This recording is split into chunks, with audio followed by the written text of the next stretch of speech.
Students, you all are very very welcome. बेटा आज अपन लोग जो आपका डी ब्लॉक जो चैप्टर चल रहा है उसमें आपने ऑक्सीडेशन तक कर चुके हो, ऑक्सीडेशन स्टेट तक आप लोग निकाल चुके हो। उसी ऑक्सीडेशन स्टेट के सीरीज में अपन लोग कुछ क्वेश्चन इंपॉर्टेंट्स, कुछ उसके ऑक्सीडेशन स्टेट के इंपॉर्टेंस है वो अपन लोग आज बात करेंगे इसमें। ठीक है, करें बेटा, स्टार्ट करें। हाँ, तो अपन ये कह रहे हैं ऑक्सीडेशन स्टेट आप लोगों ने पढ़ लिया कि भाई 3D सीरीज में ऑक्सीडेशन स्टेट स्कैंडियम से मैग्नीज तक बढ़ती है, उसके बाद लगातार घटती जाती है। और आपने कहा कि इसकी जनरल ऑक्सीडेशन स्टेट कितनी होती है, डी ब्लॉक तत्वों की सामान्य ऑक्सीजन अवस्था जनरल ऑक्सीडेशन स्टेट कितनी होती है, +2 होती है। आप कर चुके बात इस चीज़ की, चलो ठीक है। अब मैं ये कह रहा हूँ कि इनकी सामान्य तो कितने +2, लेकिन स्कैंडियम जो है ना मानता नहीं है, सब जो काम करते वो नहीं करता, यानी कि सब तो +2 ऑक्सीजन अवस्था दर्शाएंगे, ये कौन दर्शाता है, +3 दर्शाता है। सही है, तो क्वेश्चन क्या बनता है वो देखें आप लोग। बेटा चौक पकड़ा जाना, आप रखे हुए देना बेटा। क्वेश्चन क्या, आप क्वेश्चन लिख लो सारे बच्चे। क्या कारण है कि स्कैंडियम, क्या कारण है कि, हाँ भाई, क्या कारण है कि स्कैंडियम सामान्य +2 ऑक्सीकरण अवस्था, सामान्य ऑक्सीकरण अवस्था, सामान्य +2 ऑक्सीकरण अवस्था प्रदर्शित ना करके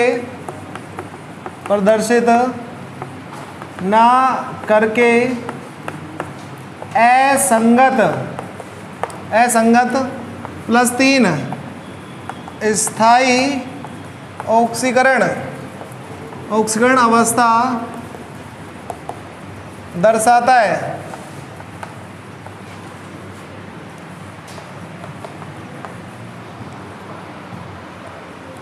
आपको क्वेश्चन लिखना है कि भाई scandium general +2 oxidation state show नहीं करता है, वो अब normal +3 stable oxidation state show करता है, तो क्यों, आपको रीजन देना, एक्सप्लेन करना है इस चीज़ का। ठीक है, तो करें भाई, इसकी बात करें। आपने साफ साफ कहा क्या कारण है कि स्कैंडियम सामान्य +2 ऑक्सीजन अवस्था प्रदर्शित ना करके असंगत, जो सबसे अलग है, असंगत +3 स्थायी ऑक्सीजन अवस्था दर्शाता है। तो इसका जो आंसर मिलेगा आपको इलेक्ट्रॉनिक विन्यास में मिलने वाला है। सही है, इलेक्ट्रॉनिक विन्यास में कैसे मिलने वाला, आ जाओ देखो मैं बात करता हूँ।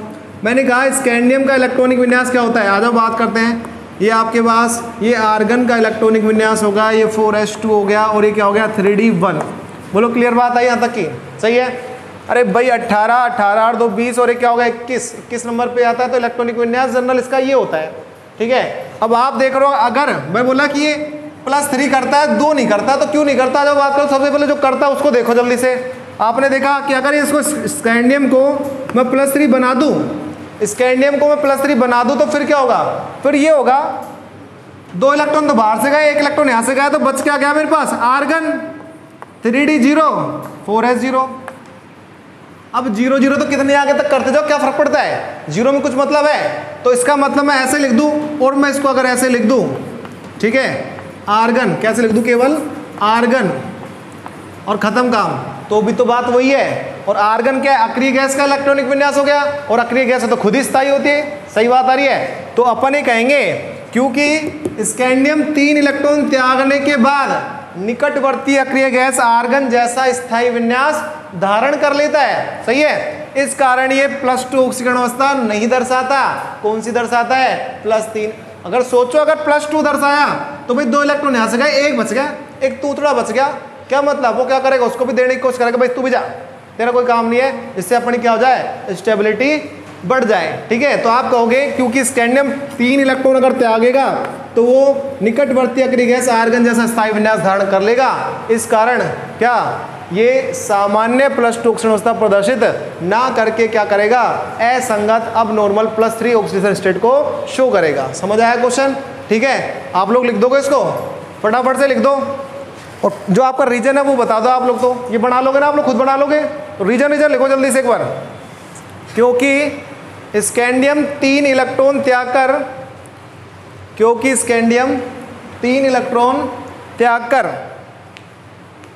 कर निकटवर्ती अक्रिय गैस जैसा स्थायी विन्यास धारण कर लेता है,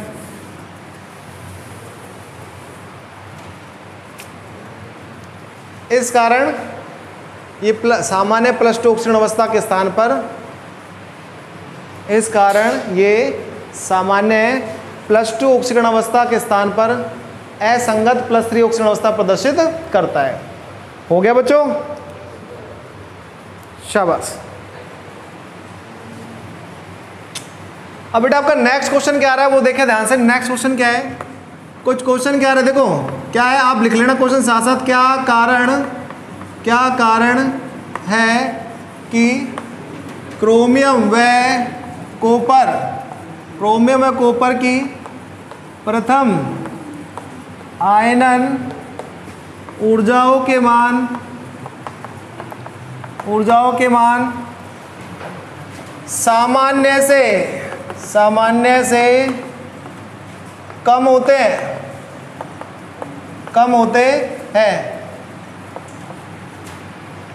सामान्य से कम होते हैं।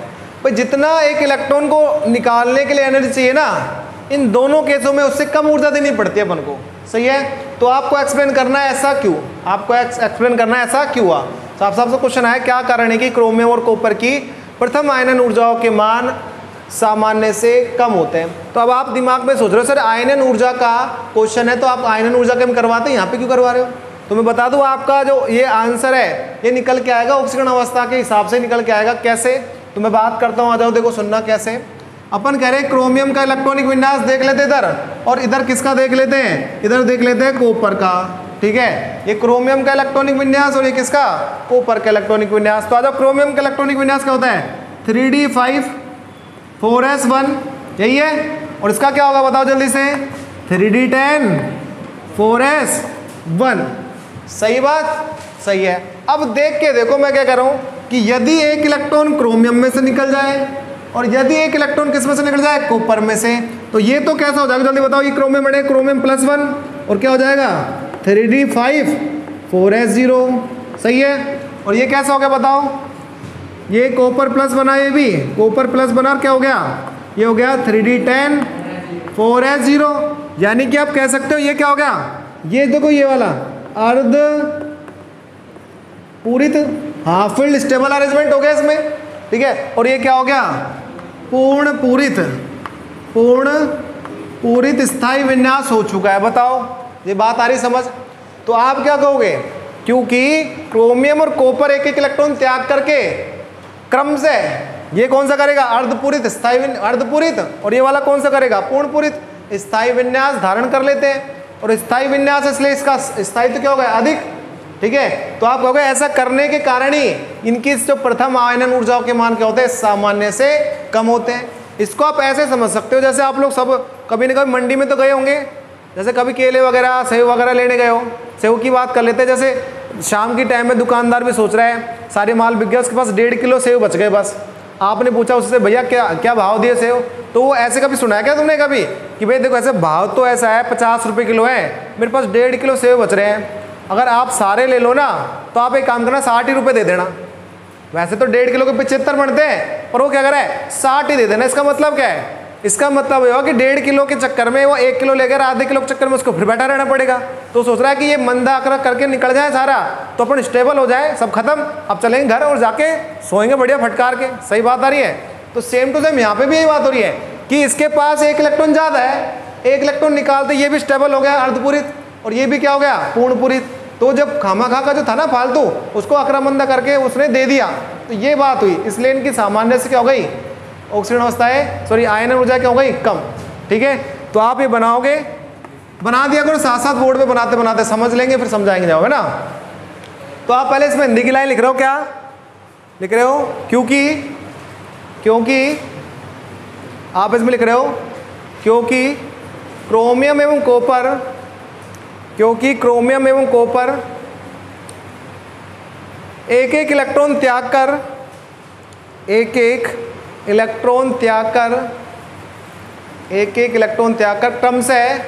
क्रम से अर्धपूरित एवं पूर्णपूरित स्थायी विन्यास धारण कर लेते हैं।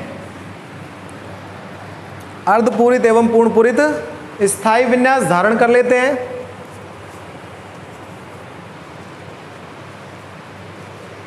ठीक है, स्थायी विन्यास धारण कर लेते हैं। इस कारण इनकी प्रथम आयनन ऊर्जाओं के मान सामान्य से कम होते हैं। ठीक है, इस कारण कि प्रथम आयनन ऊर्जाओं के मान सामान्य से कम होते हैं। चलो ठीक हुआ ये बात। अब एक क्वेश्चन इसका भाई आता है, ताऊ का छोरा। ताऊ का छोरा कैसा है आप समझना ध्यान से। भाई ये चित्र अभी बना लिया तो ठीक है ना, तो अगले बना देना, सेम रहेगा। ये इलेक्ट्रॉनिक कॉन्फ़िगरेशन का कैसे कर रहा हूँ देखो सुनो। ये मैंने बोला प्रथम आयनन ऊर्जा है तो सामान्य से क्या हूँ कम, लेकिन द्वितीय की बात करूंगा तो सामान्य से क्या होंगी ज्यादा।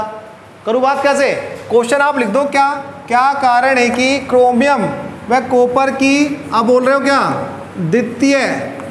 द्वितीय आयनन ऊर्जाओं के मान सामान्य से क्या होते हैं, अधिक होते हैं। दो क्वेश्चन बढ़ते हैं, काका को छोड़ो भाई, ताऊ को छोड़ो, एक चाचा को छोड़ो, दोनों एक एक नंबर का इंपॉर्टेंट है दोनों। सही है, करें ये वाला क्वेश्चन और वो पहले वाले क्वेश्चन में अंतर समझ आ गया क्या, कि पहला इलेक्ट्रॉन निकालेंगे तो सामान्य से कम ऊर्जा देनी पड़ेगी, दो इलेक्ट्रॉन निकालने तो क्या करना पड़ेगा, सामान्य से ज्यादा ऊर्जा देनी पड़ेगी। समझ आ गई बात क्लियर।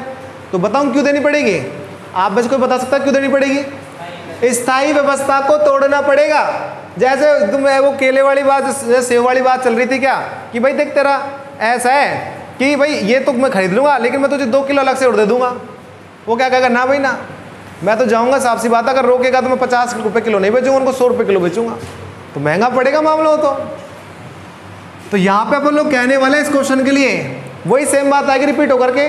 क्या आप बोलोगे कि क्रोमियम, क्या बोलोगे, क्रोमियम और कॉपर एक एक इलेक्ट्रॉन निकाल करके क्रम से अर्धपूरित और पूर्णपूरित स्थायी व्यवस्था धारण कर लेते हैं, लेकिन जैसे ही इसके बाद इसमें से एक और इलेक्ट्रॉन निकालते हैं अपन लोग, इस स्थायी व्यवस्था में से एक एक इलेक्ट्रॉन और निकालेंगे तो अपन को इस स्थायी व्यवस्था को क्या करना पड़ेगा, भंग करना पड़ेगा, डिस्टर्ब करना पड़ेगा, नष्ट करना पड़ेगा। ठीक है, तो स्थायित्व को अगर भंग करेंगे तो बताओ एक्स्ट्रा मेहनत लगेगी, बताओ जल्दी से, एक्स्ट्रा ऊर्जा देनी पड़ेगी। ये तो सेम बात होगी। कैसे, कोई बालक पीटना है, बालक है कोई छोरा ठोकना है, रास्ता में पीटोगा तो आराम से पिट जाएगा, और वह घर में से निकाल के पीटो, घर में घुस के पीटोगा तो फिर बताओ ज़्यादा मेहनत लगेगी। कैक को ले जाना पड़ेगा, बताओ जल्दी से, कैक 5-7 ले जाना पड़ेगा कम से कम, मेहनत ज़्यादा लग रही है। बस सेम टू सेम बात है, स्थायित्व व्यवस्था को तोड़ने में घर पे स्थायित्व ज़्यादा है, रास्ते में चल रहे तो टक्कर भी मार के जा सके कोई सो, जा तो पीछे से नहीं उड़ागो, मोटरसाइकिल बस है, और बाद में जब पता चलो जब तक तो काम खत्म। लिख दे फटाफट से, इसका उत्तर लिखो फटाफट से। क्योंकि क्रोमियम एवं कॉपर एक एक इलेक्ट्रॉन त्याग कर, क्योंकि क्रोमियम एवं कॉपर एक एक इलेक्ट्रॉन त्याग कर, क्योंकि क्रोमियम एवं कॉपर एक एक इलेक्ट्रॉन त्याग कर क्रमशः अर्धपूरित एवं पूर्णपूरित स्थायी व्यवस्थाएं धारण कर लेते हैं। अर्धपूरित एवं पूर्णपूरित स्थायी व्यवस्था धारण कर लेते हैं। ठीक है, आगे बोलते हैं, इनमें से दूसरा इलेक्ट्रॉन निकालने के लिए, इनमें से दूसरा इलेक्ट्रॉन निकालने के लिए इस स्थायी व्यवस्था को भंग या मतलब नष्ट करना होता है। इनमें से दूसरा इलेक्ट्रॉन निकालने के लिए इस स्थायी व्यवस्था को नष्ट करना होता है। इस कारण इन्हें अतिरिक्त ऊर्जा देनी पड़ती है। इस कारण इन्हें अतिरिक्त ऊर्जा देनी पड़ती है, जिसके कारण इनकी द्वितीय आयनन ऊर्जाओं के मान, जिसके कारण इनकी द्वितीय आयनन ऊर्जाओं के मान सामान्य से अधिक हो जाते हैं। ठीक है, अब बड़ा मजेदार टॉपिक समझाने वाला हूं मैं तुम लोगों को। टॉपिक क्या है वो ध्यान से देखें। पहले मैं एक बार टॉपिक डालूं, क्या, ऑक्सीकरण अवस्थाओं के महत्व। क्या डालूंगा, ऑक्सीकरण अवस्थाओं के महत्व। ठीक है, ऑक्सीकरण अवस्थाओं के महत्व क्या क्या करें बात, तो आ जाओ हेडिंग डाल लो आप भी। क्या, ऑक्सीकरण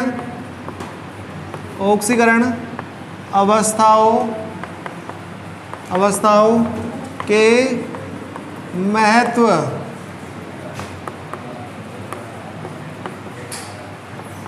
इम्पोर्टेंस ऑफ ऑक्सीडेशन स्टेट्स। ठीक है, तो कुछ मैथ तो कुछ बढ़िया बढ़िया है। मैं एक बात पूछूं तुमसे, देखो किधर वाला आओ ध्यान एक बार जल्दी से।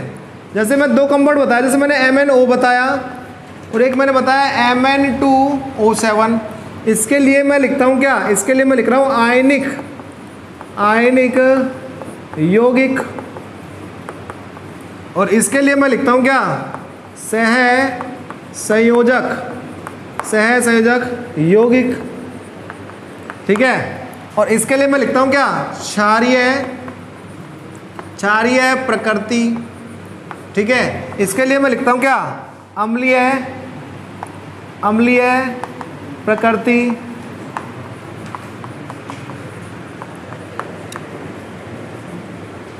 एसिडिक नेचर, और इसका क्या लिख दिया मैंने,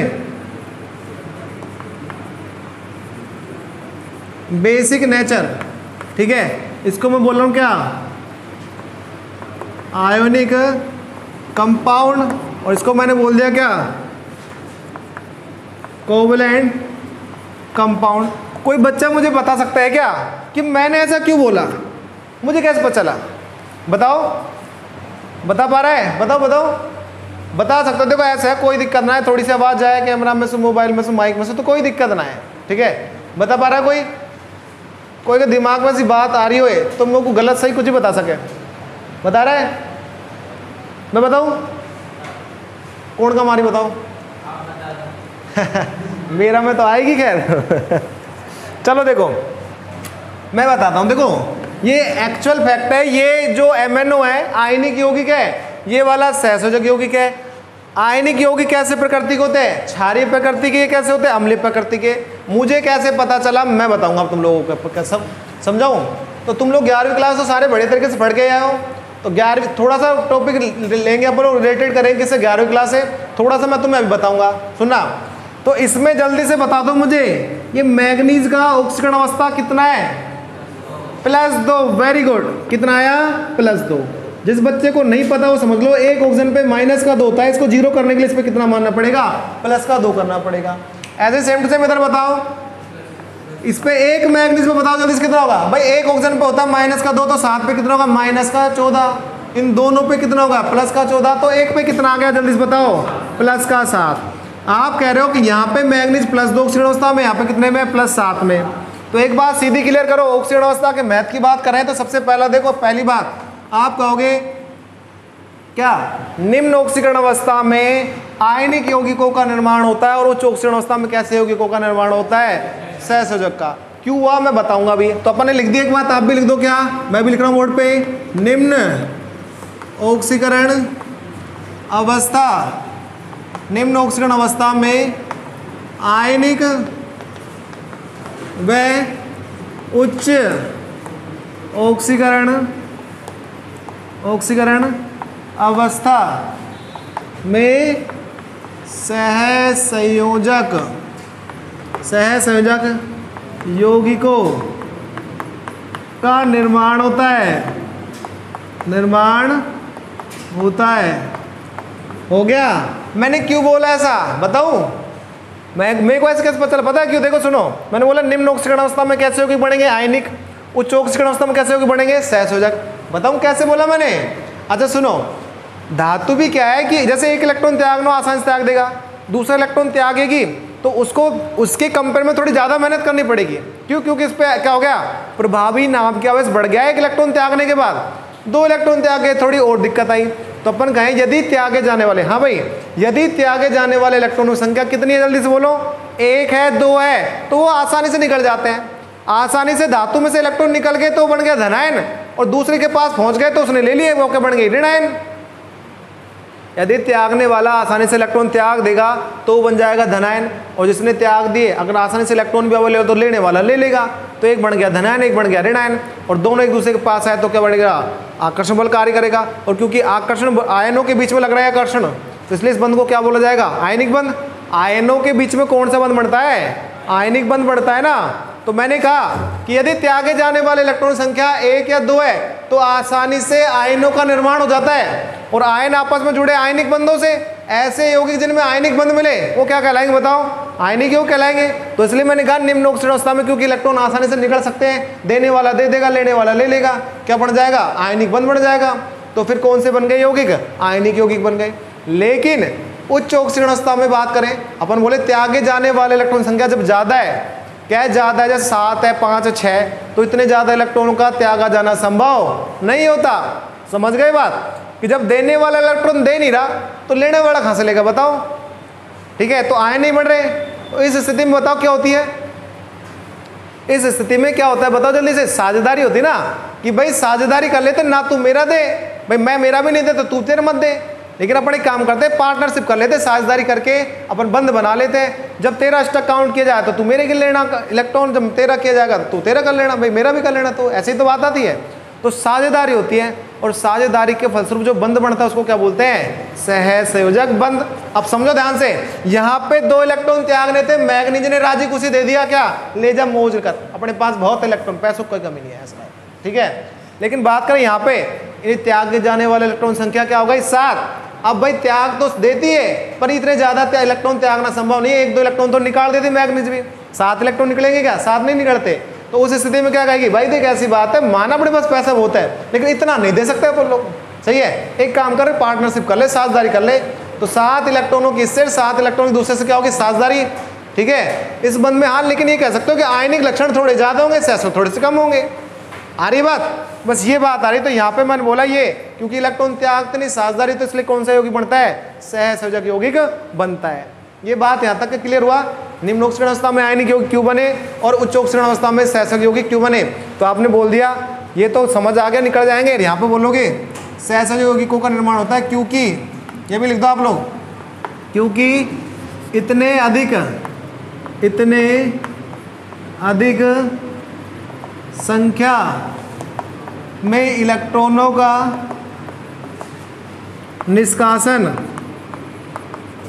निष्कासन संभव नहीं होता है। हो गया भाई? हो गया। अब दूसरी बात तुम्हारे दिमाग में आ रही क्या? ये सर ये क्षारीय का क्या मैटर है? क्षारीय का क्या मैटर है? तो लुईस अम्ल क्षार वाली बात सुने तुम लोगों ने? अकॉर्डिंग टू लुईस कॉन्सेप्ट अपन बात करें, बताओ लुईस क्षार कौन होते हैं? इलेक्ट्रॉन दाता, और ग्रहण करने वाले क्या होते हैं? अम्ल। वो लोन, भाई लोन पर इलेक्ट्रॉन बोलते हैं वैसे तो, पर अभी जनरली आप इलेक्ट्रॉन की बात कर लो। इलेक्ट्रॉन देने वाले कौन? क्षार। लेने वाले कौन? अम्ल। तो देखो यहाँ पे केंद्रीय धातु परमाणु से पता चलेगा भाई, यहाँ पे आयनिक है नहीं है तो केंद्र से पता चला ना। अब देखो सुनो, यहाँ पे केंद्रीय धातु परमाणु इलेक्ट्रॉनों को निकाल रही है, बिल्कुल निकाल रहे ना।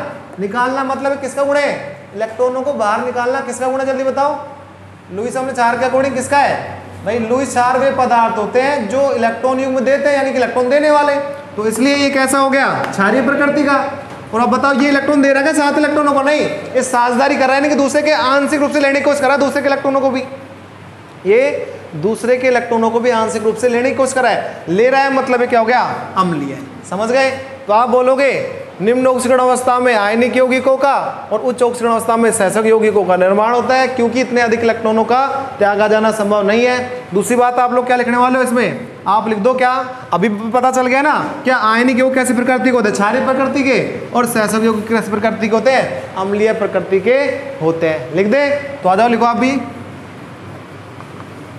आयनिक यौगिक आयनिक यौगिक क्षारीय प्रकृति के होते हैं, जबकि सहसंयोजक यौगिक अम्लीय प्रकृति के होते हैं। ये लो, दूसरी बात भी आ गई आपकी। 2 बात हो गई इंपॉर्टेंट। एक लास्ट और तीसरी बात तो लिखवाऊंगा मैं, यहीं से बता दूंगा कैसे। आप लोग लिख लेना उस चीज को कैसे। देखो मैं ये कह रहा हूं कि अगर मैं +2 ऑक्सीकरण अवस्था से +7 की तरफ जाऊंगा तो मैं कह सकता हूं क्या कि ऑक्सीकरण अवस्था बढ़ने के साथ साथ, हाँ भाई, ऑक्सीकरण अवस्था बढ़ने के साथ साथ यौगिकों के अम्लीय गुणों में तो क्या होती है? वृद्धि, और क्षारीय गुणों में क्या होती है? कमी। लिख सकता हूं मैं इसको? कि ऑक्सीकरण अवस्था बढ़ने पर यौगिकों के अम्लीय गुणों की में क्या होगी, वृद्धि, और क्षारीय गुणों में क्या होगी, कमी। तो इस बात को लिख दे, लिख दो आप भी, आ जाओ। चलो क्या आप लिख रहे हो, ऑक्सीकरण अवस्था बढ़ने के साथ साथ यौगिकों के अम्लीय गुणों में वृद्धि व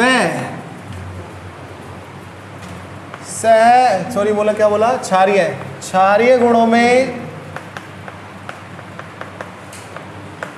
कमी आती है।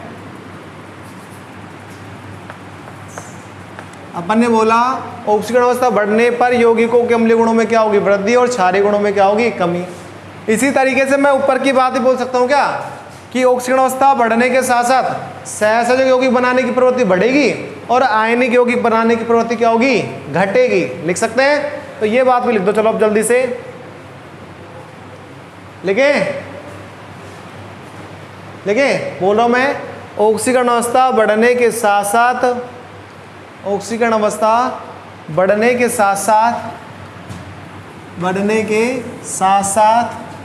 आयनिक, एक मिनट, सहसंयोजक यौगिक बनाने की प्रवृत्ति बढ़ती है।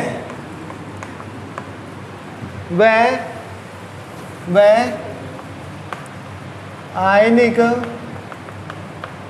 यौगिक बनाने की प्रवृत्ति घटती है। हो गया, प्रवृत्ति घटती है। ठीक, अब एक क्वेश्चन है इससे रिलेटेड, करें। ये हो गया आपको उतारना उतरने का जो भी काम था। चलो ठीक है, अब क्वेश्चन लिखता हूं आपको, आप भी लिख लो। क्वेश्चन क्या है,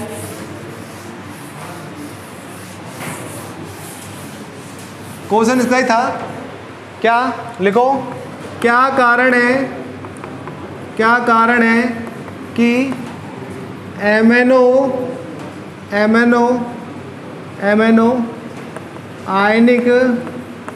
आयनिक यौगिक है, जबकि Mn2O7 एक सहसंयोजक यौगिक है। भाई कोई पूछ ले तो पूछ ले भाई। देखो यहाँ पे भी केंद्र धातु परमाणु एमियर, यहाँ पे भी एमियर ऑक्सीजन के साथ दूसरा कंपाउंड बढ़ रहा है। ये वाला यौगिक आयनिक है, ये सहसंयोजक है, तो ऐसा क्यों है, तो आपको बताना है। और आपका उत्तर वहीं से मिलेगा आपको, जो मैंने लाइन अभी क्या ये लिख तो रखी है, सही है। आपको ऐसे बताना पड़ेगा भाई ये तो मैंने ले लिया MnO, ये मैंने ले लिया क्या Mn2O7। यहाँ पे मैंने ऑक्सीकरण अवस्था देखी तो कितनी आई, प्लस की 7, और यहाँ पे देखी तो कितनी आई, प्लस की 2, एक मैग्नीज की। और आप वो को वही बात बताई कि ऑक्सीकरण अवस्था बढ़ेगी तो सहसंयोजक यौगिक बनाने की प्रवृत्ति बढ़ेगी और आयनिक यौगिक बनाने की प्रवृत्ति क्या होगी, घटेगी। सही है, तो उत्तर लिख सकते हो इसका आप लोग। हाँ भाई, इसका उत्तर लिख सकते हो, तो आप लिख लो, कोई जगह छोड़ दे इसके लिए। यही तो लाइन लिखनी है, और क्या करोगे आप लोग इसके अलावा, कर दोगे। चलो शाबाश, नेक्स्ट क्वेश्चन पे आता जाओ। नेक्स्ट क्वेश्चन क्या आपका, क्या कारण है कि क्या कारण है कि MnO कोमा लगाया क्षारीय है, ठीक है। MnO ऐसे MnO क्षारीय कोमा लगाया। अब Mn2O3 उभय, एक मिनट, Mn2O3 मत लो आप लोग, MnO4 लो।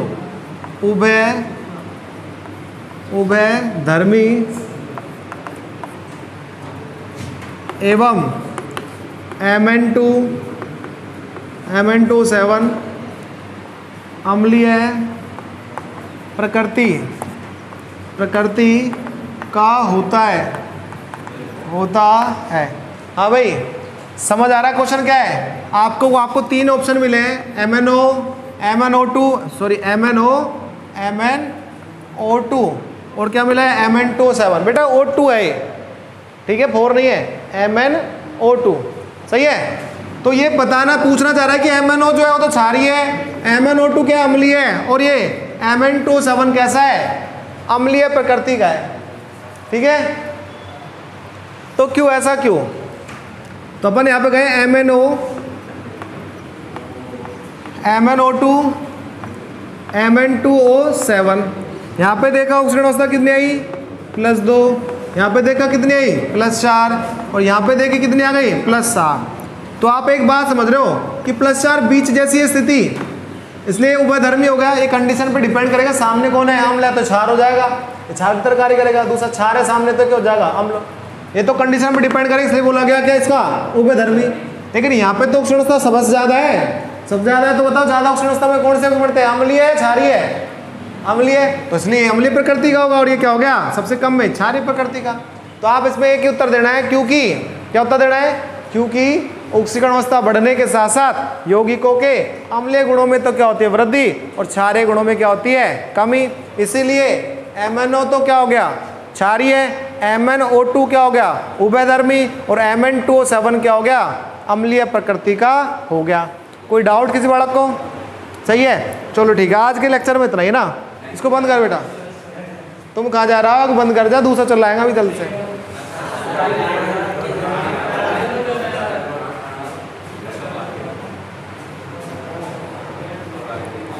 मतलब है ना राज